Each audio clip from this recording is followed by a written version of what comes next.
Senhoras, senhores, queridas irmãs, queridos irmãos espíritas, jovens, caros amigos que nos acompanham pela tvc.com, nossos votos cordiais de muita paz. O notável pensador francês Broussais teve a oportunidade de dizer que não existe nada mais brutal do que um fato.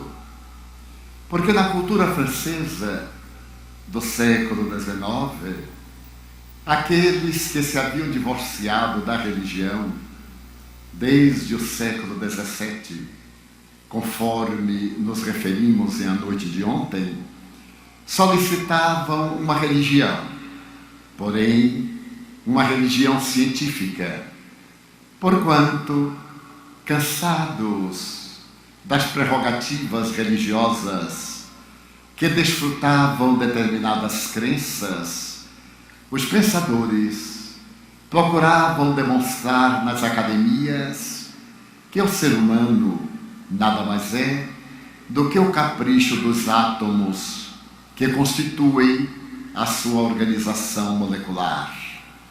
Por isso mesmo, 3 químicos alemães, Moleschott, Birchner e Carlos Vogel, haviam chegado à conclusão de que a vida era o resultado no ser humano dos neurônios cerebrais. E para demonstrar o seu cepticismo, Carlos Vogel teve a oportunidade de afirmar que da mesma forma que os rins secretam a urina, o cérebro produz a alma. Desde que a alma cesse de existir, naturalmente, aquela organização encefálica que a produzia entrou em decomposição. Esse conceito ainda perdura, lamentavelmente, em alguns arraiais da cultura acadêmica. Nada obstante, no ano 2000, quando por ocasião da apresentação do primeiro rascunho do genoma humano, o Dr. Francis Collins, um dos mais notáveis geneticistas do século passado como deste, estava exultante, porque no dia 26 de junho, um dia de muito calor em Washington, o presidente Bill Clinton, diante de cadeias de rádio e de televisão, com um telefone diretamente ligado ao primeiro-ministro da Inglaterra, Tony Blair, ao apresentar a maior conquista da ciência genética nos últimos 200 anos, asseverou ipsis verbis: agora nós sabemos como Deus criou a vida.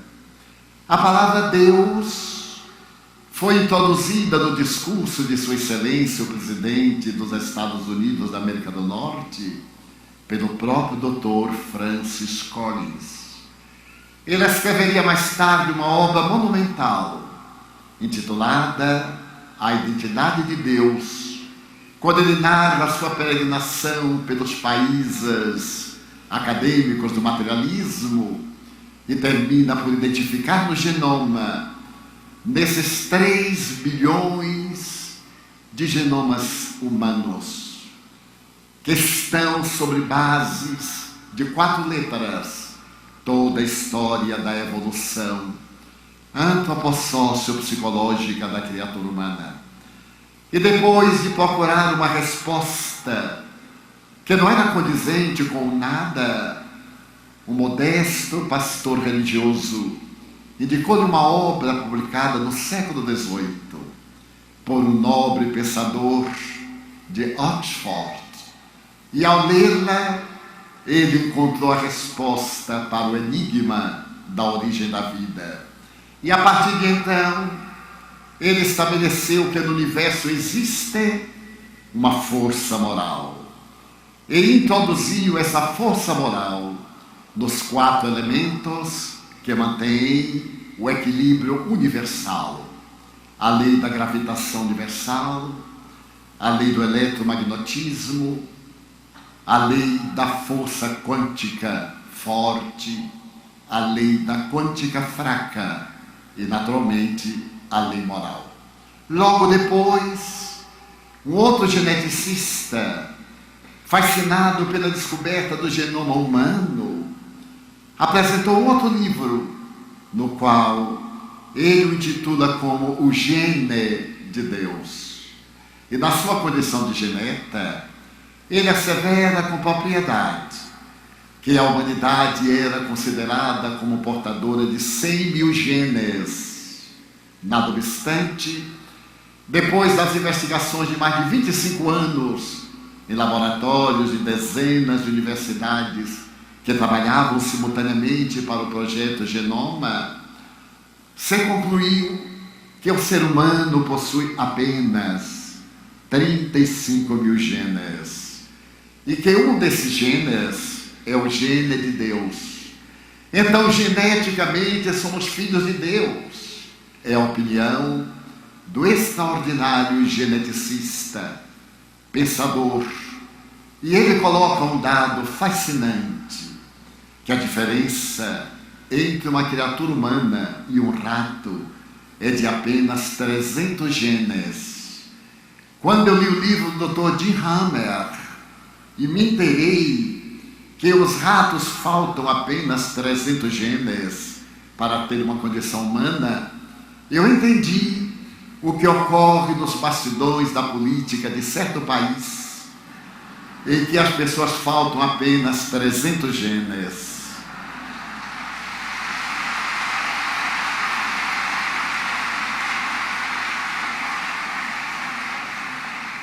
Mas não ficaremos apenas com esses estudiosos, porque o grande astrofísico inglês, doutor e grande pensador Jim, teve a ocasião de dizer que o universo não é uma máquina, é um grande pensamento.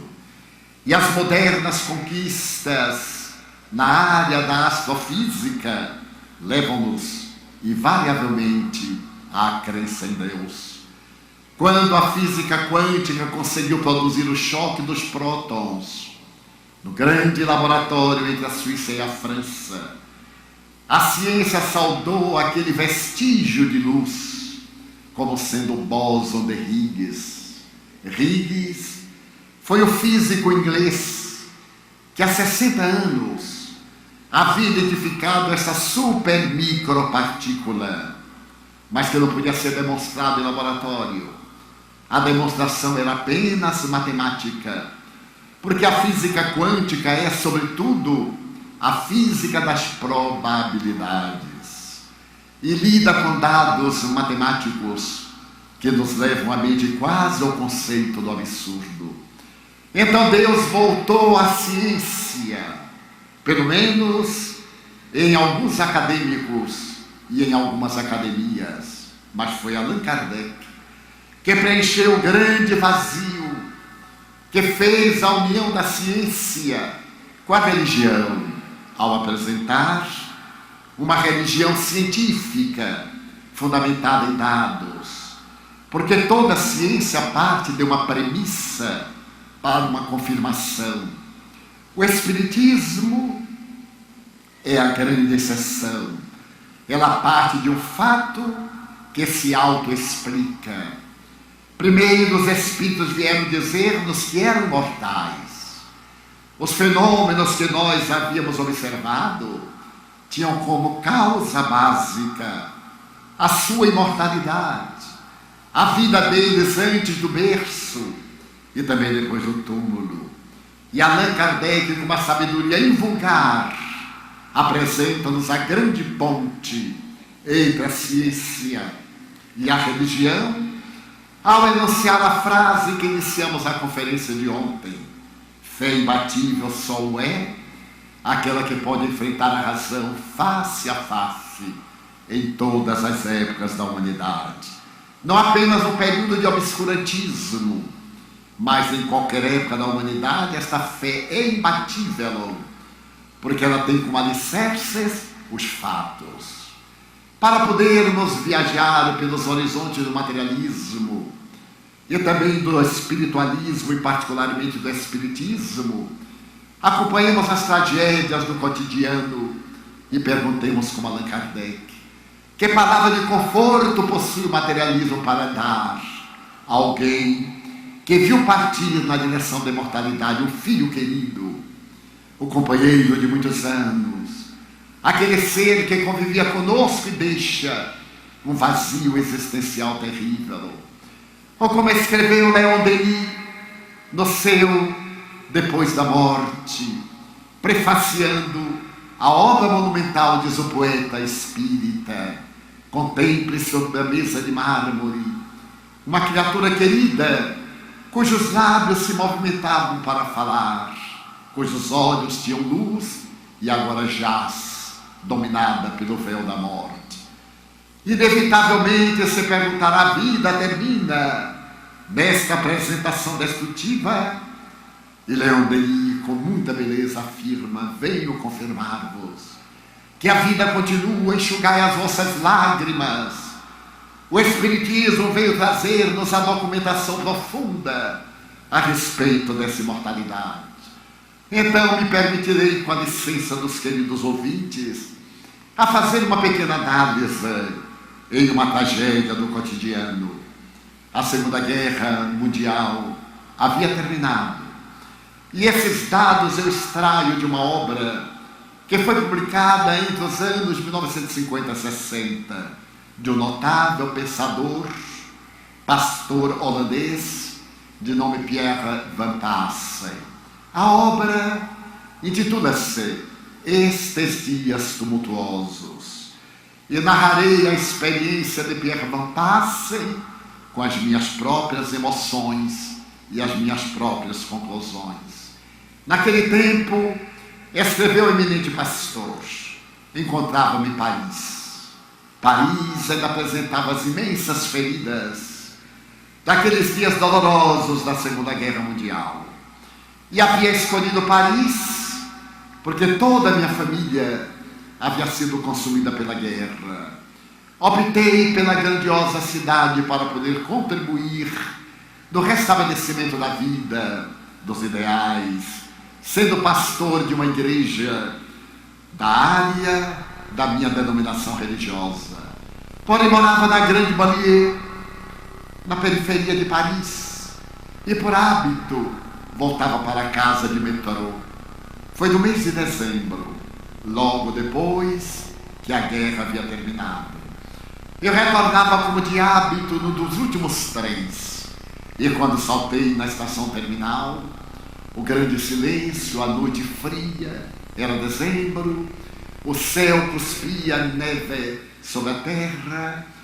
Então, com o volume de roupas usadas, que levavam para casa para corrigir, lavá-las e distribuir com os sem-teto, percebi que estava sendo acompanhado por alguém no imenso corredor do metrô, em plena escuridão.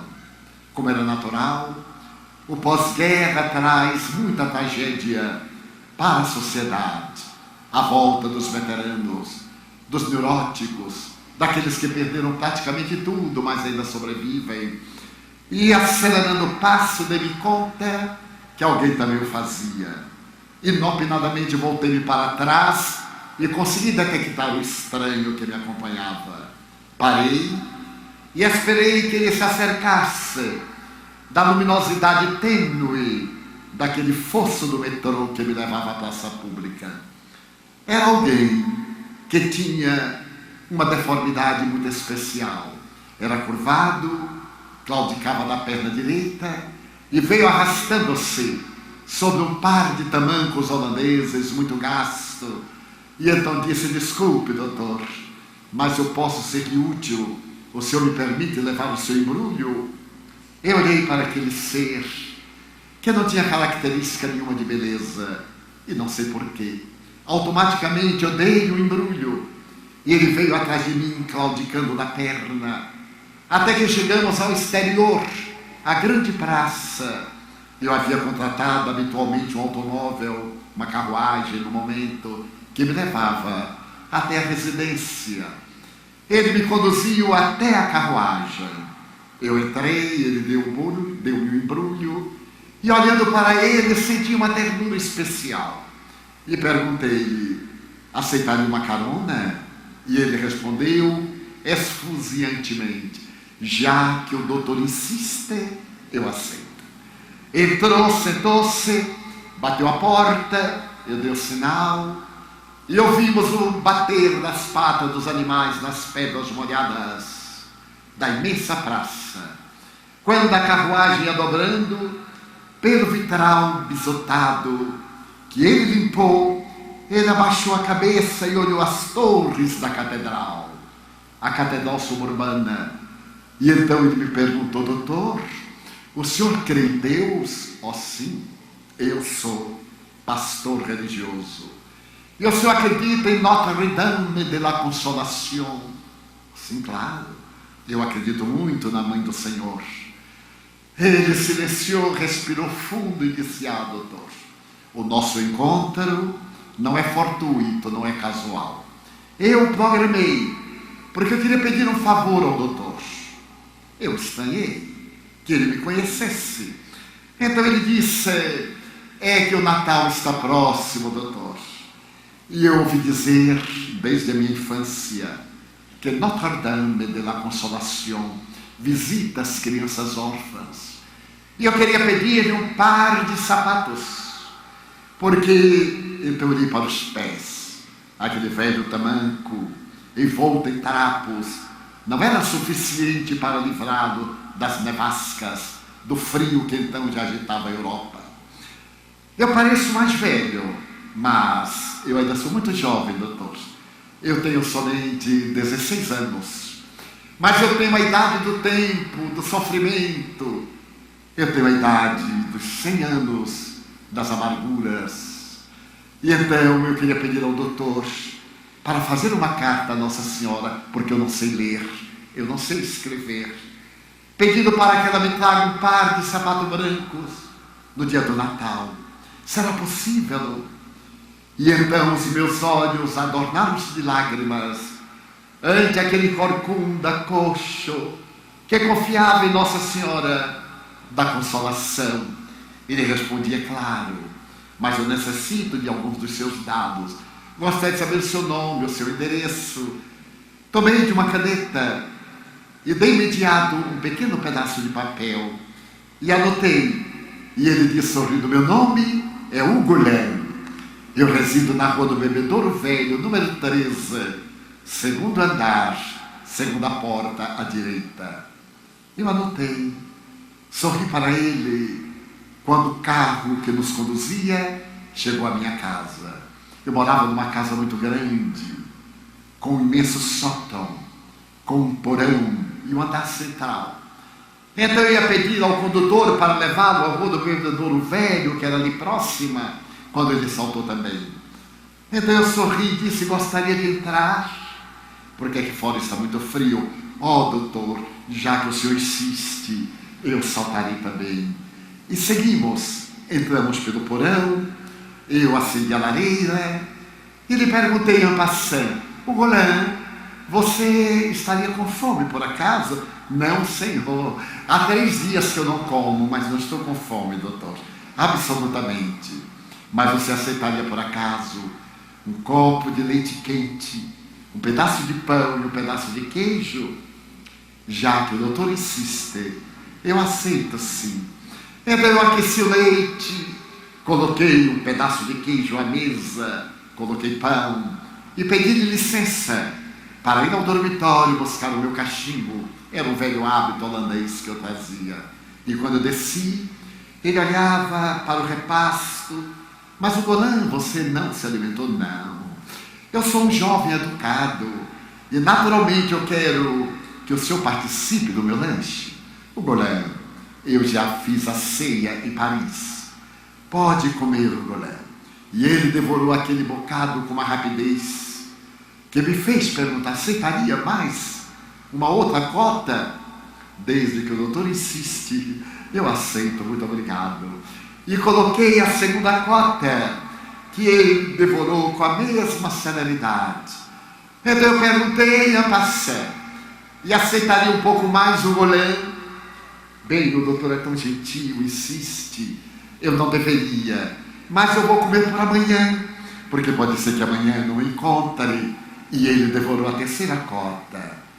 Então sorrimos, e ele, depois de espreguiçar-se, perguntou-me: doutor, o senhor me poderia fazer um favor complementar ao nosso encontro?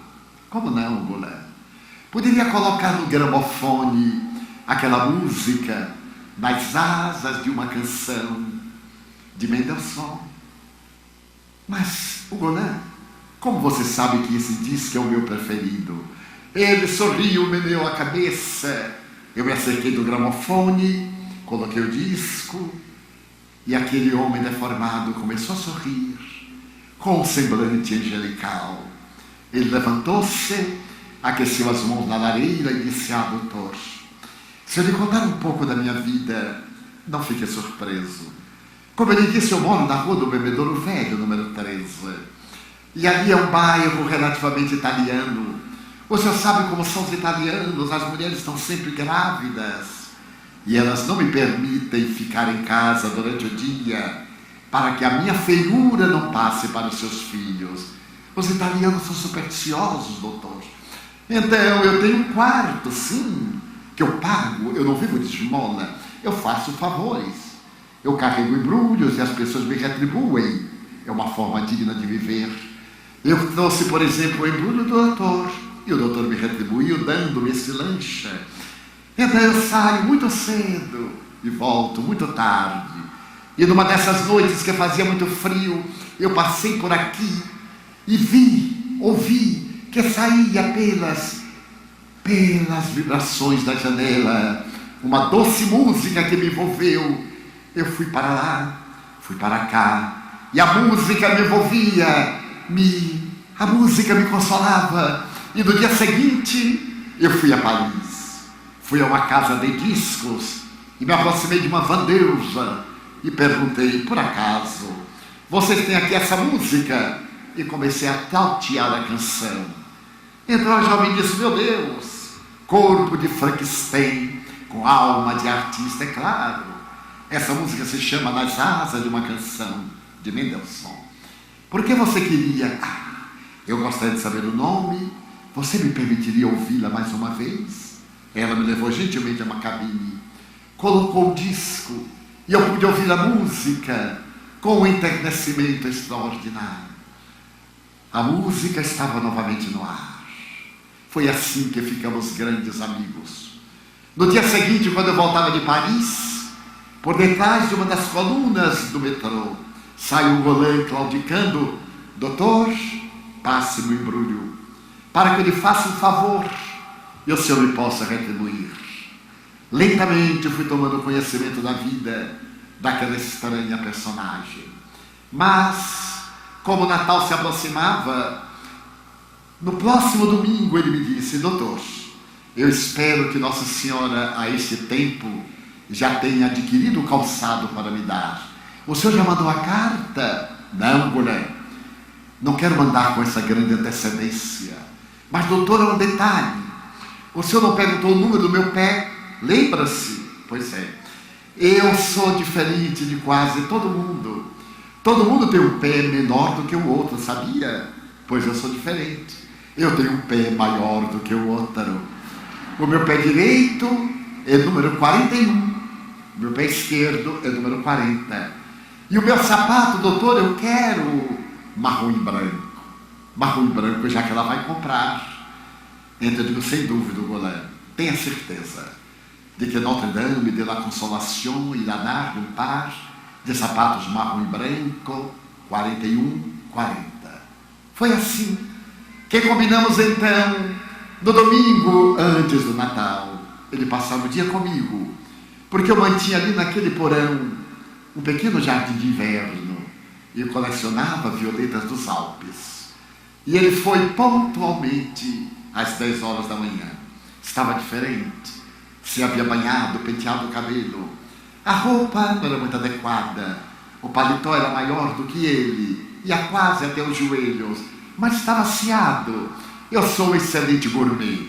comecei a preparar a refeição, e quando estava fazendo a refeição, ele se aproximou de uma coluna para olhar as minhas flores e tossiu, e uma pétala vermelha de sangue saiu dos seus lábios.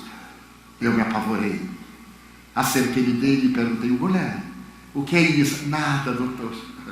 Sempre que vem o inverno, eu sinto frio muito forte pela manhã, um pouquinho de febre, e também à tarde, mas é bronquite, doutor. Porque o senhor sabe, os pobres somente sofrem de duas doenças, bronquite e diarreia. E tudo se resolve com o chá, naturalmente. Então eu o abracei para poder auscultar nos pulmões.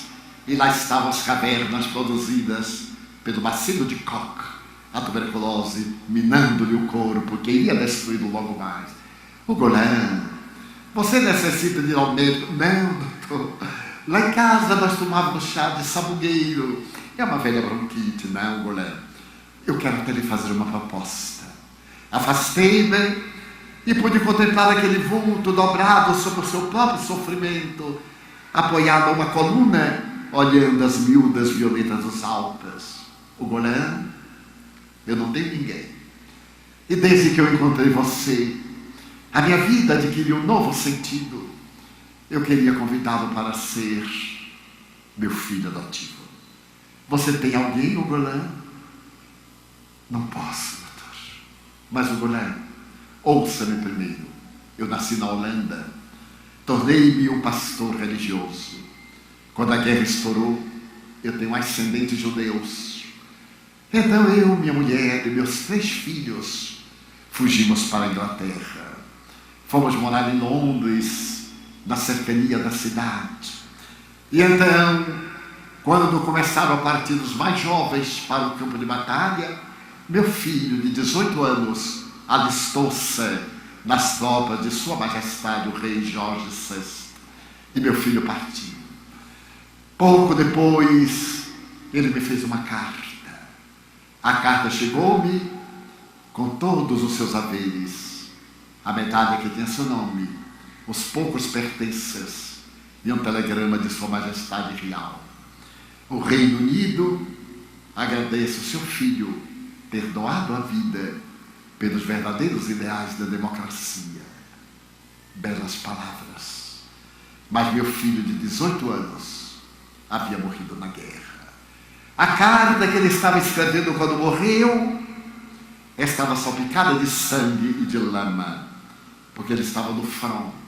E então ele me perguntava assim: papai, você que é um homem religioso, por que existe a guerra? Por que eu tenho que matar aquele que está do outro lado? Antes era meu colega na Universidade de Londres, mas alguém disse que ele era meu inimigo, e eu tenho que o matar, porque ele me vai matar. Qual é a resposta que tem do Evangelho de Jesus para poder justificar a guerra? Todos nós temos medo, papai. Eu estou com medo e estou orando: Pai nosso que estais nos céus. E ali uma granada explodiu perto dele, um petardo decepou-lhe a cabeça, e era tudo que eu tinha de meu filho. Descrever a dor não pode. Não se descreve emoções. As emoções são para ser sentidas e não descritas. Aguardamos os terríveis dias que vieram no fim da guerra, quando as bombas voadoras V2 de Von Braun atravessavam o Canal da Mancha e destruíam Londres. Eu retornava no amanhecer de neblina para minha casa no campo, quando escutei o similar da bomba no ar, atirei-me ao solo, e ela explodiu à distância, fazendo a terra tremer. Caiu exatamente em cima da minha casa e roubou a vida de minha mulher e de minhas 2 filhas. A vida nunca mais seria a mesma para mim. Depois da guerra, voltei a Paris. Agora estou aqui até que Deus me chame ao seu tribunal. Não tenho a ninguém no Golan. Então eu queria fazer de você o meu filho. Por favor. Eu tenho muitos amigos. Poderei conseguir uma adoção. Você é tão jovem, Golan. Notei que ele estava chorando. Não posso, doutor. Eu sou da Normandia, a bela região da França, onde aconteceu o dia D da invasão. Eu sou da Normandia. Eu tenho uma irmã, Marie. Marie e eu somos unha e carne. Ela é mais velha do que eu, 2 anos, doutor. Nós morávamos numa província da Normandia. E minha mãe era um anjo, meu pai, um homem generoso, e nós, os seus filhos, mimados e criados com ternura. Mas não sei por que nossa mãe morreu. Eu gostaria de perguntar a Deus, por que é que Ele leva as mães e deixa os filhos?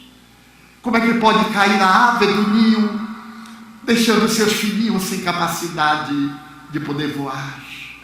Nós ficamos enlutados e papai se modificou. Ele começou a beber, perdeu o emprego, passava horas e horas chorando-a, implorando que ela voltasse. Ele quase enlouqueceu, doutor, e nos pôs a pedir esmolas. E as pessoas não são tão generosas quanto parecem. Eu não era assim. Eu era uma criança tão linda, a mamãe me contava, que os vizinhos diziam: ponham nele uma figa, para que os olhos maus não descarreguem sobre ele as vibrações negativas. Mamãe sorria, mas eu fiquei assim, porque um dia, Marie e eu não conseguimos nada, fazia muito frio, as pessoas passavam apressadas, e nesse dia papai estava embriagado. Quando chegamos sem nada, ele esmurrou-me, atirou-me contra a lareira, eu bati as costas e não me pude levantar. Então eu fui levado para uma santa casa, de onde a misericórdia fugiu envergonhada.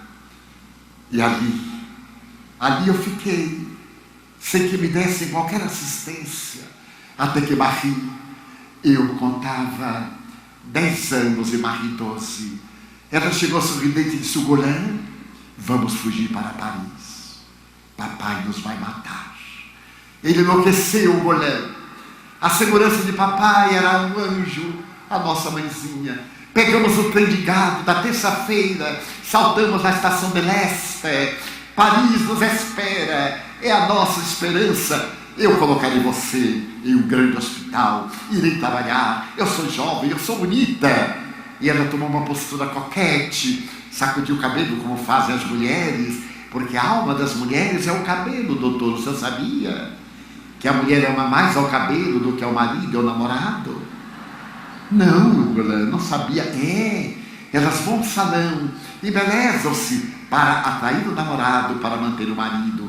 E quando o marido vai acariciar, elas: não desmanche o meu penteado. Então é muito típico das mulheres. E então nós fugimos. Eu me apoiei a um cajado, entramos no trem de gado e saltamos em Paris. A cidade sorria esplendorosa, embora fizesse muito frio. E como não tínhamos onde morar, fomos morar embaixo da ponte, uma das pontes do rio Sena. O frio terrível piorou muito o meu quadro. Dizem que o frio é inimigo dos ossos. Piorou, mas nesse ínterim, Marie achou um emprego numa joalheria, na praça mais famosa da cidade grandiosa. E então ela me colocou numa clínica de ortopedia e de traumatologia. Colocaram um colete. Que conforto, já não sentia dores. Faziam, uma coisa, fisioterapia, assim. Me esfregavam aqui, me esfregavam lá e puxavam. Ai, doutor, doía, mas depois melhorava. E todo sábado, Marie chegava linda, como uma princesa do conto de fadas, e pagava a semana imediata. Foi assim por uns 6 meses, até que aconteceu um sábado, que ela não devia ter vindo, mas ela veio. Estava desgrenhada, entrou correndo, pés descalços. Atirou-se junto ao meu leito e disse: Golan, eu sou inocente, Golan, eu sou inocente. Então apareceram dois gendarmes, dois guardas. Não eram dois guardas, eram dois animais vestidos de polícia. Arrastaram-na, levaram pelo corredor e ouviam o grito: eu sou inocente, o goleiro. Não entendi nada. Daí a pouco veio a Madre Genoveva, uma cristã, doutor. Existem cristãos, poucos, mas existem. Ela olhou para mim chorando e disse: meu filho, isso aqui não é uma clínica de caridade, é uma clínica suíça de experiências ortopédicas. Infelizmente, você não pode ficar. Nós trabalhamos por amor aos doentes. Não recebemos nada, nossa ordem é de ação de caridade. Eu tive a missão dolorosa de vir informar. Muito obrigado. Pode tirar o colete. Enquanto ela tirava o colete, chorava e dizia: sua irmã é inocente. O que é que ela fez, madre? Nada. É que o joalheiro denunciou-a, dizendo que ela havia furtado algumas joias. Mas não é verdade.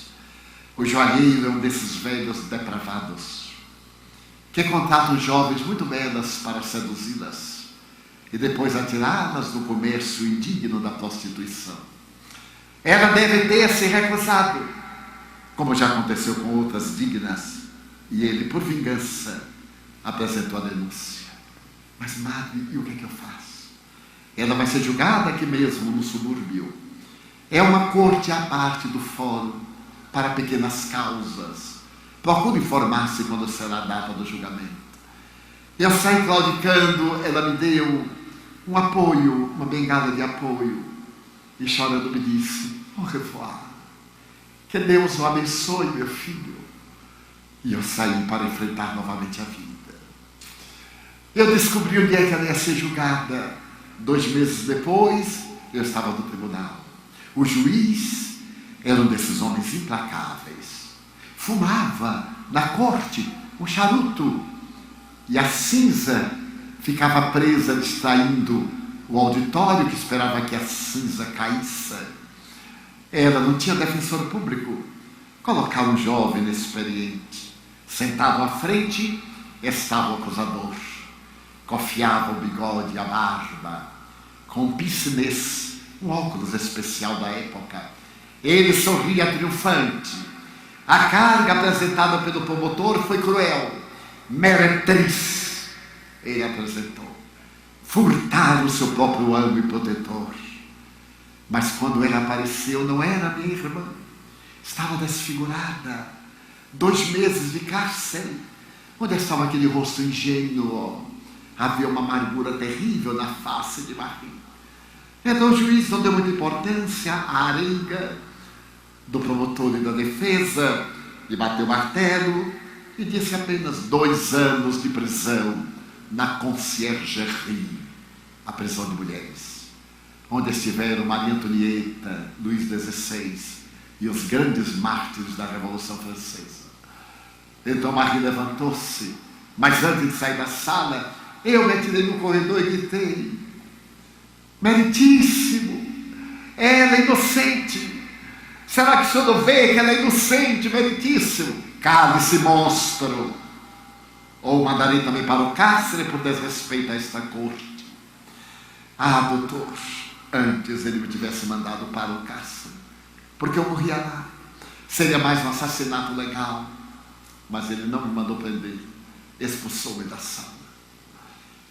Passaram-se 2 anos. E no dia da sua libertação, eu passei ali pelo Louvre e até furtei algumas flores, fiz um buquê e esperei que a porta de bronze se abrisse ali na rive gauche, na margem esquerda do rio Sena. Quando ela saiu, não era minha irmã. O rosto pálido, os olhos duros como a navalha, o cabelo amarrado no coque, um vestido negro, a pele muito branca. A certa distância estava um proxeneta, um desses exploradores de mulheres. Então eu gritei: Marie! Marie morreu. Morreu aí dentro. Marie, eu sou o goleiro. Não sei quem é. Deixe-me em paz. Nós já morremos. Nós somos natimortos. Deixe-me em paz. Marie, as flores. Mamãe Marie. Ela olhou. Tomou um buquê de flores. Adeus, goleiro. Nós já morremos. Entrou no carro e eu tentei correr atrás para ver para onde a levavam. Ela ainda olhou. De longe eu vi seu rosto no vidro. Foi assim, tudo tão simples. Depois eu soube que ela ia ser leiloada. A primeira noite ela era virgem, doutor. A primeira noite. Então eu descobri entre os clochar, os mendigos, que ela ia ser submetida a um desses concursos, a um leilão. E aí eu fui e fiquei na frente. Era uma casa maravilhosa, um hotel de luxo, doutor. E eu mandei dizer a ela que eu estava do lado de fora. Ela apareceu lá na varanda, estava com um peignoir, muito lindo. Vai embora, Marie morreu, vai embora, o goleiro. Mas era tão linda, minha irmã, apesar da face marcada pela angústia. O senhor sabe como é, doutor? Primeiro é um hotel de luxo, depois é uma pensão, depois é um bordel barato, depois é a pior rua da cidade, depois a tuberculose, a sífilis, o suicídio, o homicídio. Porque o poço da desgraça não tem fundo, sempre se cai mais. É como a escada que leva à degradação moral, não tem último degrau, sempre se desce mais. E hoje Marie reside na Rue des Frères, em Montmartre. Sim, eu sabia o que era a Rua das Flores, em Montmartre. Era o último degrau. Então eu não posso, doutor. De vez em quando eu fico perto só para vê-la à distância. É minha irmã. Ela tem 18 anos. Eu não posso, doutor. O goleiro. Eu também farei de Marie a minha filha. Para que substitua a minha filha, que se viva estivesse, estaria talvez com 18 anos. Ajude-me a ajudá-los. Eu contratarei um especialista, um psicólogo, um médico. Reeducaremos o corpo de Marie. Doutor, deixe para depois. Deixe passar o Natal. O Natal está perto, na próxima semana. E então, o Golan saiu correndo e não tivemos o nosso almoço. Chegou o Natal. A noite de Natal, Notre-Dame de la Consolation havia adquirido os 2 pares de sapato para o Golan. 41 pé direito, 40 pé esquerdo, marrom e branco. E enquanto as decorações de aljofre, as modas estavam na loja, quando se falava da Noite Santa, eu saí da igreja depois da missa e corri imediatamente para a Rua do Bebedouro Velho, número 13. Subi ao 2º andar, empurrei a porta de número 2. Lá estava a cama do meu filho, sobre caixotes. Do lado, uma mala velha, um pedaço de uma Madonna que uma vela queimou metade, todo limpo. Então, sobre o seu travesseiro, eu coloquei o par de calçados marrom e branco, embrulhado em 2 papéis de seda, azul e branco, símbolo da senhora. Se eu pudesse escrever, mas ele não sabia ler. Saí porque deveria ser a hora que ele estava chegando. No dia seguinte, o dia santo de Natal, nós íamos almoçar juntos. E eu havia preparado o pato de Natal, porque na Europa não é o peru como fazemos cá, é o pato de Natal. E havia preparado com um vinho muito especial, que viera do interior. Às 10 horas da manhã, eu fui à tabacaria de Pierre, para poder adquirir fumo. E então Pierre estava descendo a porta de metal. E eu perguntei, mas o que é isso, Pierre? E ele respondeu, não sabe? Não sabe da tragédia? Não sabemos da tragédia. Aquele monstro, quer dizer, aquele rapaz que o doutor amparava, ele Ele morreu. Mas ele morreu. Ele morreu. Ele suicidou-se. Não é possível. Não é possível. Procure o abade de La Roudère. O abade tem os detalhes. Eu saí correndo, entrei na imensa catedral. E lá na sacristia eu encontrei o abade. Era um homem de 72 anos, desempenado. Ele caminhava de um lado para o outro. E eu me acerquei e lhe disse: abade, eu sou o Dr. Pierre Vantas. Eu soube que o Golan, a quem eu amo muito, ele não tinha ninguém que eu amasse. Mas como não tinha? O senhor não me conhece? Nós éramos amigos e hoje ele viria almoçar comigo. O que aconteceu com ele? O abade me olhou duramente nos olhos e me disse, quando eu voltava da missa do galo e passei ali no pequeno bosque, eu encontrei um grupo de jovens que faziam roda em volta de um poste de lâmpada apagada. Cantavam músicas de Natal, deveriam estar semi-embriagados. E eles me disseram: Feliz Natal, Messias Abade. E diz: Feliz Natal, meus filhos. Mas com esses ouvidos acostumados à confissão, eu escutei um gemido. Parei e vi uma sombra amarrado ao poste. Estava um corpo nu, branco como a neve.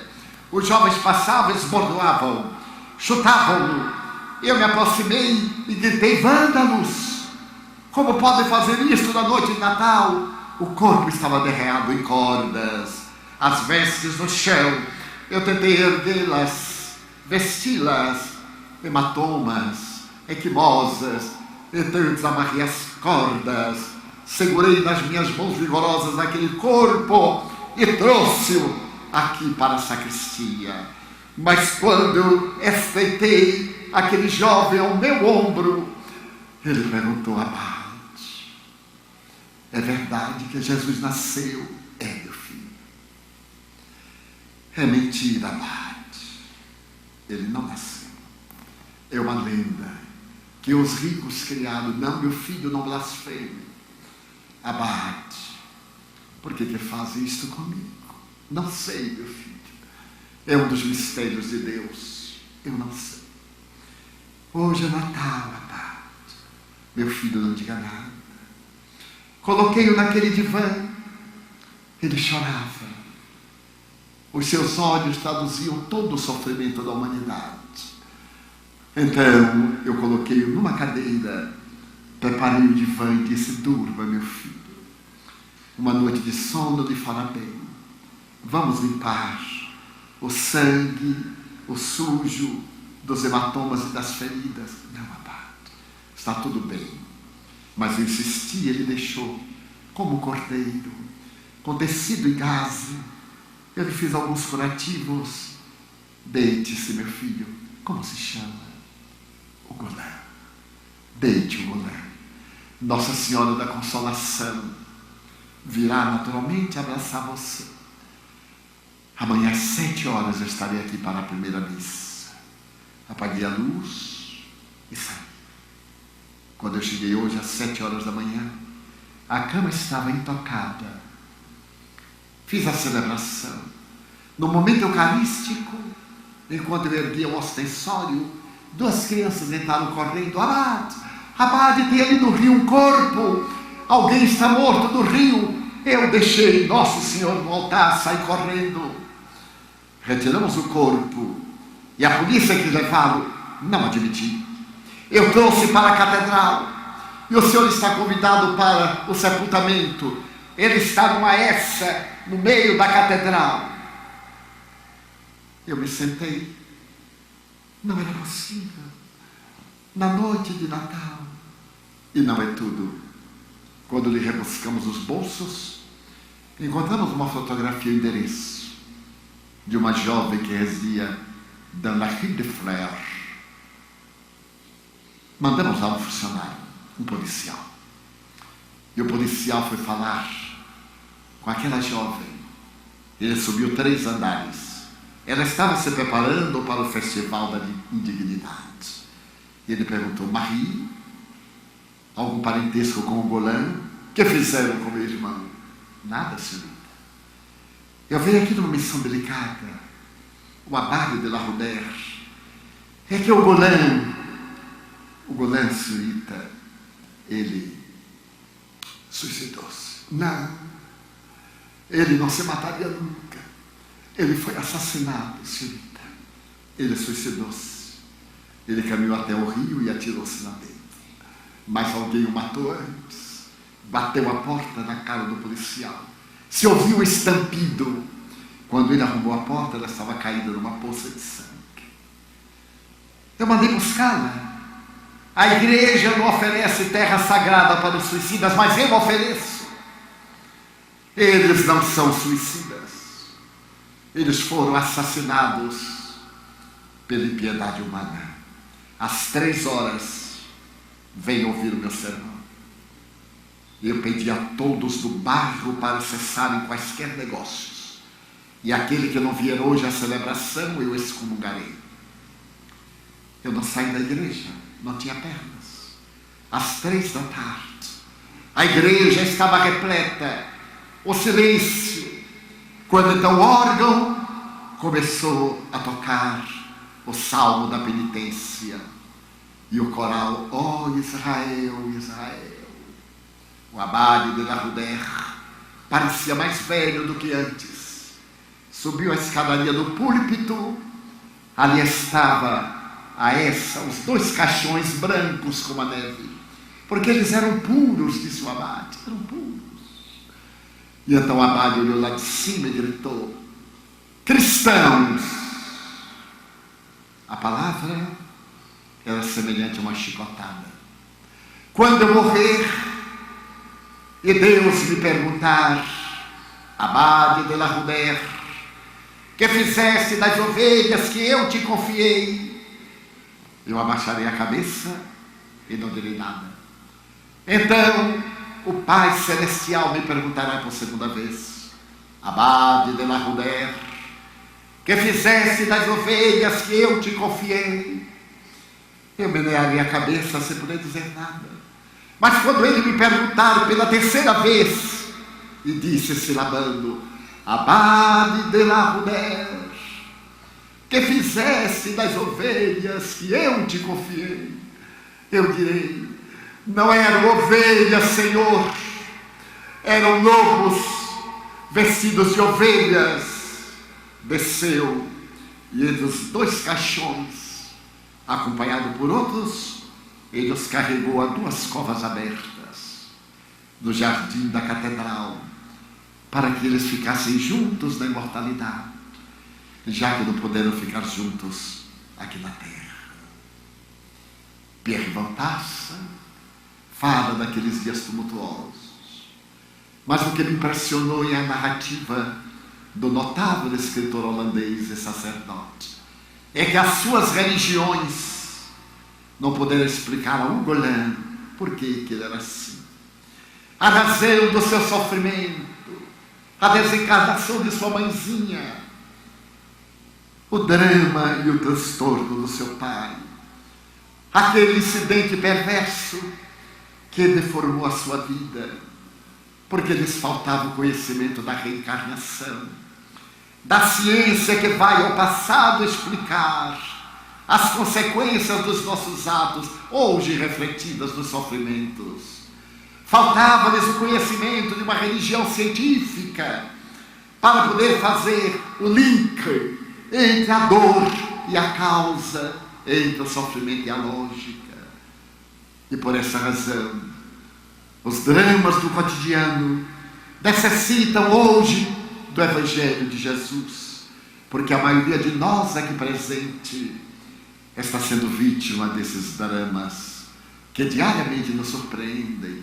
As mortes coletivas em Santa Maria, a violência urbana, a violência doméstica, as enfermidades graves, degenerativas de Alzheimer, a síndrome do pânico, a depressão, quantas outras, os cânceres, a perda do sentido existencial, a drogadição, a sexolatria, o alcoolismo, o tabagismo desenfreado.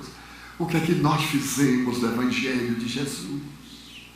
Está na hora de fazermos a volta, retornarmos à montanha gloriosa onde ele cantou as bem-aventuranças, palmilharmos os mesmos caminhos entre a gloriosa Galileia, onde ele cantou os mais belos hinos da humanidade, e a fria Judeia que o crucificou. Deveremos passar pela mesma estrada e chegar à cidade de Sicar, onde no poço de Jacó ele ofereceu à mulher equivocada a água viva, aquela que mata a sede para sempre. Esse homem incomparável de quem nos afastamos da história está de volta e pede-nos o testemunho da afabilidade, fazendo-nos melhores, tornando-nos mais cidadãos, sem dúvida, porém verdadeiramente cristãos, para que todos possam saber que pertencemos ao seu rebanho. Nas grandes tragédias do cotidiano, só Jesus, em nome de Deus, para poder diminuir as nossas lágrimas e responder às tremendas questões dos porquês, oferecendo-nos o divino pábulo que nos sustenta até o momento da libertação carnal.